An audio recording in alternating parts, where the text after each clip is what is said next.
uwe tayari kujifunza kutoka kwa mtu yeyote. Kwa sababu wakati mwingine nataka, kwa vile nina degree, nataka nijifunze kutoka kwa mwenye degree. Haiwezekani, yule mwenye degree mwenzangu naye hajui kama mimi. Kwa hiyo niwaombe kwa masuala ya uwekezaji na ujasiriamali, tutumie muda mwingi kujifunza, tukijua kwamba vitu vingi hatuvijui.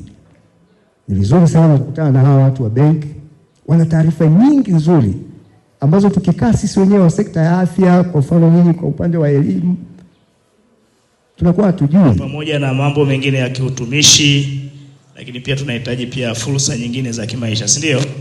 Mimi binafsi napenda sana ninapoona wenzangu walioko karibu nami wanaendelea. Mimi binafsi, hilo niseme kweli kutoka moyoni mwangu.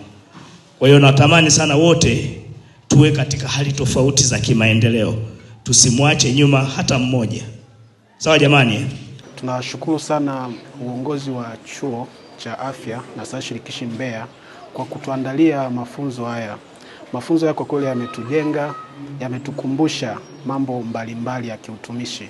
Yametukumbusha haki za kiutumishi, lakini pia yametukumbusha wajibu sisi kama watumishi. Kwa kweli tunashukuru sana. Lakini pia nashukuru hizi zote maada tulizopewa zitaweza kutusaidia kwa hali ya sasa, lakini pia na baada ya maisha ya utumishi. Asanteni sana.